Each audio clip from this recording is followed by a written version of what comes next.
Bonjour et bienvenue pour cette deuxième vidéo sur l'énergie cinétique. Alors nous allons corriger l'activité avec la météorite. Donc ici dans la partie A, donc nous avons deux questions qui font appel au document et aussi à votre logique. Donc la question 1, pourquoi dit-on qu'un objet en mouvement possède de l'énergie?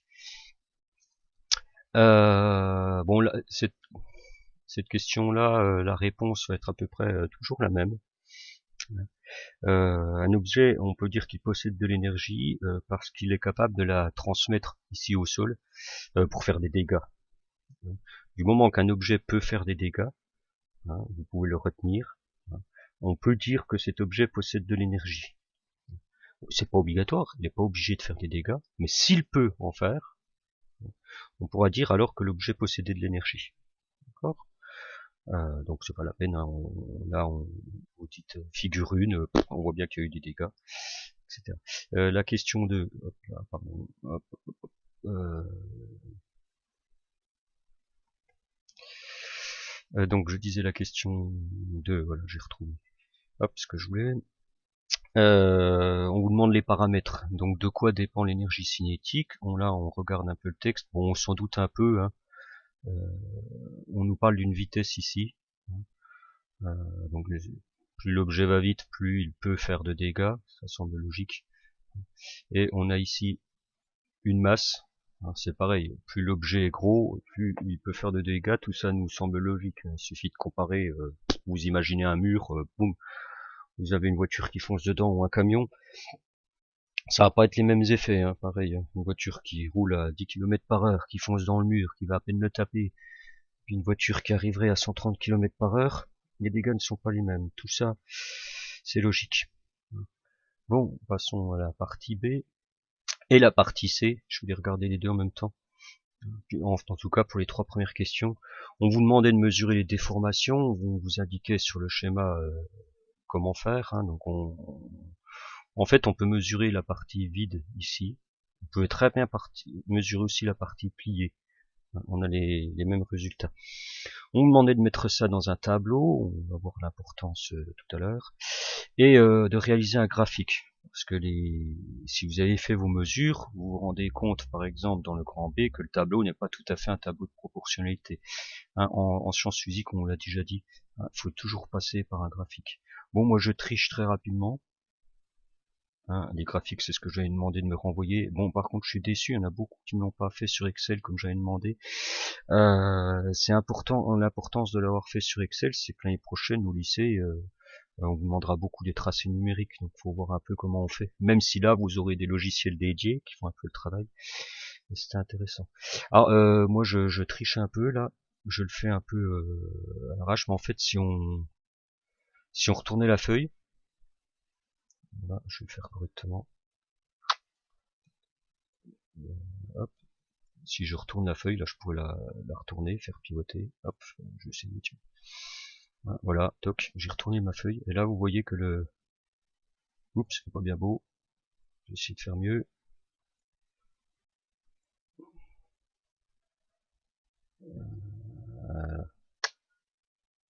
Bon, vous voyez, j'ai donc ma droite qui passe par l'origine.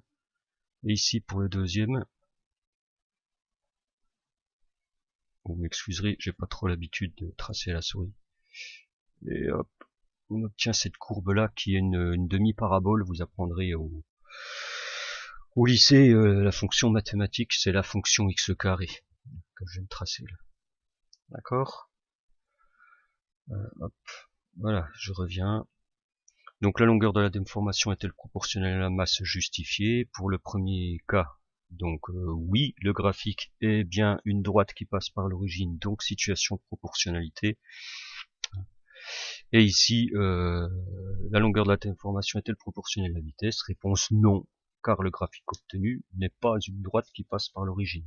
Il faut bien dire droite et qui passe par l'origine. C'est les deux qui font qu'il y a proportionnalité. Vous ne pouvez pas vous contenter de droite. Vous avez vu en maths, il y a les fonctions affines et il y a les fonctions linéaires. Pas la même chose. Il faut bien une fonction linéaire pour la proportionnalité. Et vous pouvez pas vous contenter non plus de qui passe par l'origine, parce que là, elle passe par l'origine. Ensuite, question 4, question 5, on reviendra dessus. Si on se revoit, vous me poserez la question, ou en visio, là, quand je vous propose des visios. C'est des questions qui sont très importantes pour voir la qualité des mesures. Normalement, quand on double la vitesse, la déformation, elle fait x4. Tac. D'accord. Et quand on triple la vitesse, normalement, vous avez dû voir que la déformation, elle est multipliée par 9. Mais si je prends l'exemple ici, quand je prends ma règle sur celui-là, je vais mesurer 1 mm. Ici, normalement, si je mesure, je vais peut-être mesurer 4 mm, etc., etc. Il suffit de se tromper d'1 millimètre ici. De 1, je passe à 2, j'ai doublé cette valeur-là. Donc, pour le tableau, des fois, le x4 et x9, je les vois pas tout à fait. Bon, enfin, on en reparlera de ça. Ensuite, question D, elle est importante pour vous parce que c'est une question qui se résout par élimination. Hein. Vous avez le droit d'utiliser le procédé de ce qu'on appelle le procédé par élimination. Donc, je vais éliminer les formules qui sont pas bonnes en justifiant. Donc, je dois avoir quelque chose.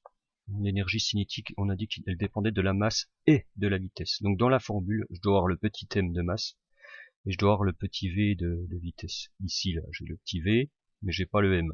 Je raye. Ici, j'ai le petit m. J'ai pas de V, je raye, je les ai éliminés. Ensuite, par rapport à la partie B, on a vu que l'énergie cinétique était proportionnelle à la masse. Proportionnelle en mathématiques, c'est Y égale AX, avec A le coefficient de proportionnalité. Donc je dois retrouver le M, et tout seul. Ici, il y a un carré, là. Donc c'est pas bon. Je le raye. Dans les deux formules qui me restent, j'ai bien M. Donc j'ai bien, c'est bien deux formules qui sont proportionnelles. D'accord ? Ensuite, dans la partie C, on a vu que ça n'était pas proportionnel à la vitesse. Donc ici, il n'y a rien d'écrit, il y a proportionnalité. Ici, j'ai le fameux carré qui est arrivé, hein, x4 x 9. Donc ça ne doit pas être proportionnel, j'élimine celle-là. Il me reste donc la bonne formule ici. L'énergie cinétique est égale à donc 1,5, c'est le coefficient de proportionnalité, donc 0,5, fois la masse, fois la vitesse au carré. Formule qui est à connaître normalement. Bon, là, le brevet, apparemment, il n'y aura pas d'épreuve ponctuelle. Mais c'est une formule à connaître et surtout à savoir utiliser. Il y a beaucoup d'exercices où on demande de trouver la vitesse, donc il y a une racine carrée qui arrive là-dedans. J'essaierai de vous en mettre, peut-être, pour votre DM de vacances, par exemple. Voilà, c'est fini pour cette deuxième vidéo. À bientôt!